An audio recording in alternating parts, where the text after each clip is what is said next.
So having tested over a couple of dozen VPNs over the past few years, I've narrowed it down to these three as the best VPNs overall. If you're looking for VPNs that allow you to reliably access streaming services, safely download torrents without anyone knowing what you're downloading, secure your devices, and bypass geo restrictions, all three VPNs in today's video are able to do just that, but they all vary in features and budget. So in today's review, I'll help you figure out which of these could be the best choice for you and your situation and needs. And if at any point you want to go straight to the pricing or discounts, you'll find the latest discounts and coupon codes for all the VPNs mentioned today in the description down below. Alright, so starting with the privacy policy, which is arguably the most important aspect of a VPN. Most VPNs claim a no-logs policy, but actually that's almost never the case, so you should never trust a provider's word for it unless they have the evidence to back their claims up. And in this case, all three VPNs do have some form of evidence to show that they indeed uphold their no-logs policy claims. For example, all three VPNs have been independently audited by companies like Cure53 and PricewaterhouseCoopers and have shown their commitment to transparency and protecting user data by publishing the audit reports, all of which resulted in great standing, by the way, and any potential issues were immediately dealt with following each audit. Now, it is worth noting that most VPNs, if not all, do log some type of information, though said information tends to be aggregated data, crash reports, and usability diagnostics. So basically, things that help the providers improve performance and detect bugs or glitches. However, with these three VPNs, this data never contains any personally identifiable information that can be linked back to a specific user. All three VPNs also accept cryptocurrencies as payment. They offer DNS and IP leak protection, and they all run their servers on RAM disks rather than hard drives, which means there are simply no physical drives for information to be stored in, and any minimal information stored by the RAM drive is erased with every machine reboot. So which one is more secure? I would say it's a pretty close call between Express and Nord, but I do have to hand it to ExpressVPN because their no-logs policy could not have been demonstrated any better than in the real-life situation when in 2017, the Turkish government seized an ExpressVPN server as part of an investigation, but were not able to extract any information out of the servers thanks to ExpressVPN having not stored any information on their servers in the first place. So, to conclude, all of these VPNs offer a solid no-logs policy and certainly good enough to protect you while surfing the web and downloading files if you want it in simple terms. Now, in terms of performance, it's natural for speeds to drop when using a VPN due to the time it takes to encrypt your traffic before it reaches the internet. But despite that, a good VPN will keep those speed drops to a minimum. And all these VPNs performed very well in my tests. But to sum it up, Nord is certainly the fastest, though ExpressVPN gave it a good run for its money. And regarding consistency, Express does manage to maintain high speeds even with international servers, though more often than not, I did notice that NordVPN was able to reach higher speeds than ExpressVPN. But overall, the speed drops of most ExpressVPN servers were very solid, ranging between 10 and 30%. Whereas NordVPN's NordLynx protocol managed to surpass both Express and Surfshark, making NordVPN arguably the fastest VPN that you can get. NordVPN kept the speed drops between 10 and 25%, and sometimes even below 10%, which is outstanding. And following those two, again, will be Surfshark in third place. And while it may be struggling a little bit to keep up against Express and Nord, it's not that far behind, with speed drops ranging between 12 and 35% depending on the servers. Overall, these VPNs are super quick, but the winner in this category is without a doubt NordVPN. Okay, now moving on to streaming and torrenting capabilities, all three VPNs allow for torrenting without any throttling or bandwidth limitations, so you can download as many files as you'd like without anyone ever knowing what you're downloading, and this includes your internet service provider. And then when it comes to accessing streaming services without any trouble, here again, all three of these VPNs are great at this, though it's worth noting that in terms of streaming streaming libraries, ExpressVPN is able to generally access more streaming services thanks to the constant updates their servers go through in order to make things work with streaming services. But to be clear, all three VPNs are able to access the most popular libraries such as the North American, all of Europe's, and Japanese libraries, which I know most of you are looking for anyways. So I would say in this category, these VPNs are pretty equal. Though ultimately I would say Express has a slight edge over Nord and Surfshark because it's been the most consistent in my experience over the past 2 to 3 years using these VPNs. Also keep in mind that if your ISP isn't exactly blessing you with the highest of connection speeds, then I'd recommend you just stick with the highest performers here, which are Express and Nord. But if your speed is already fast enough for 4K streaming, then Surfshark will do the job just fine. Alright, now moving on to server and security features. Express has over 3,000 servers in 94 countries. Nord has a massive collection of over 57 to 5,800 servers in 60 countries though, so that's 34 less countries than Express, and 40 less countries than Surfshark, because Surfshark provides over 3,200 servers in 100 countries. So while ExpressVPN and Surfshark significantly surpass Nord in country count, unless you're looking for extra servers in South America, Asia, and the Middle East, Nord still has plenty of server locations for most users, especially since most people look for servers within the EU, Far East, and North American regions, which there's plenty of in NordVPN anyways. Now moving on to the security features, and this is actually where NordVPN and Surfshark really shine.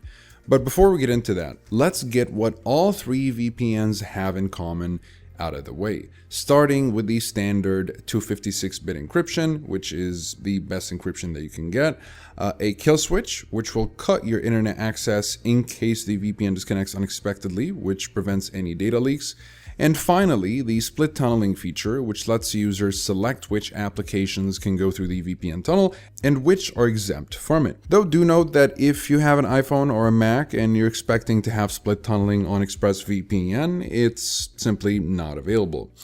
So that's about the extent of the features of Express. It's made to be fairly bare bones and easy to use, so you won't be getting too many features besides those. Okay, now that we've got what all three have in common out of the way, let's get into what Nord and Surfshark have in common, starting with the ad blocker, specialty servers such as static or dedicated IP servers, as well as multi-hop or double VPN servers, which encrypt your traffic twice for double the encryption, though it's worth noting that NordVPN's ad blocker, called Threat Protection, is an advanced ad blocker that also blocks trackers, malware-ridden websites, and it protects your device from harmful files, acting like a little bit of a mini antivirus. Also, with Surfshark's multi-hop, unlike Nord, you'll actually be able to create your own custom double VPN connections with whatever servers suit you best.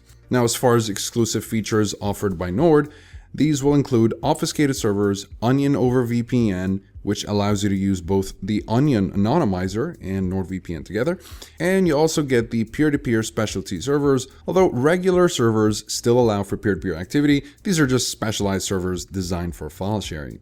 Now, Nord also offers an app kill switch, which will disconnect selected applications when the VPN disconnects unexpectedly, rather than cutting off your entire connection as it is with the conventional kill switch. And finally, Nord will give users a hassle-free way to change DNS with custom DNS. You also get MeshNet, which is a recently added feature that allows users to safely share files or have remote access over the encrypted network of NordVPN. Another feature is Dark Web Monitor, which will keep an eye out for any leaked personal data. Now, with Surfshark, the only distinct feature which sets it apart from Nord, besides the multi-hop ability to create custom connections, is a feature called rotating IP, which will rotate your IP address every 5 to 10 minutes while your VPN location stays the same. And this can be very helpful if you're in a censorship-heavy country like China. And if you couple it with no borders mode, it will help you bypass the Great Firewall of China. And speaking of China, you want to keep in mind that Surfshark might require some manual configuration to get it to work in China, while Nord might require you to download another version of its application made for those in restrictive countries, which is available on the NordVPN website. But when it comes to China, ExpressVPN will basically require nothing at all to get it to work in China. It's as simple as plug and play with ExpressVPN, making it the best choice for those traveling to China and Chinese citizens alike. Now, in terms of protocols, all of these VPNs have a few protocols here and there, and the protocols may vary depending on which device you're using it on, if you're on Mac or Windows. But what you need to know is that the Lightway UDP, the NordLynx, and the WireGuard protocols, all the best protocols in all three VPNs, and that's what you should be using all the time if you're looking for the best connection. Otherwise, just leave it on automatic. That also works just fine, as it usually connects to the best protocol available. Now, with regards to compatibility, all three VPNs support the Big Four. We're talking about iOS, Android, Mac, and Windows. And besides that, they also support Linux, compatible routers, PlayStation, Xbox, Fire TV, Apple TV, as well as Chrome and Firefox, and most modern devices, really. Overall, all three of these VPNs support a reasonably wide range of devices. Now, as far as simultaneous connections, Express will allow for 5, Nord will allow for 6, and Surfshark will simply let users secure an unlimited number of devices with just a single account, which makes it a very attractive choice for those that don't really want to buy compatible routers or additional subscriptions in order to be using more than 5 or 6 devices simultaneously with a VPN in their household. And in terms of the user interface, you'll find that each VPN has its own theme and layout, all of which are super easy to use and understand. Express goes with the overly simplistic design, which a lot of people really like, myself included. NordVPN goes with the intuitive map design, which I also very much appreciate, and Surfshark goes with a modern interface that's super easy to read and navigate. While all these VPNs are easy to use and would work well even for newbies, it's really a matter of preference which one might suit you best. Now, in terms of pricing, you get the best deal possible the longer the subscription plan you choose. Also, each VPN tends to offer promotions, discounts, or coupon codes, so I've provided links to the best discounts as I mentioned in the beginning, so feel free to take advantage of them while they last. But overall, Express tends to be the most expensive. The lowest price you can get Express for is a little over $6.50 per month for a 12-month subscription. Nord is in the middle, price-wise, coming in at about $4 a month for a 2-year subscription on the standard plan, which has everything really, unless you want to go for the higher plan, which gives you your own dedicated IP. And Surfshark is at the lowest price point of all three, at a little under $2.50 for a 2-year subscription if you're going for the basic plan, and just a little bit more if you're going for higher tiers. And again, remember to check the links below for an extra discount on each of these. And keep in mind that they do offer a 30-day money-back guarantee on all their plans, and they all include 24/7 live chat support in case you need any help or have any questions. Alright, so at this point, you might be wondering, out of the three, which one is the best?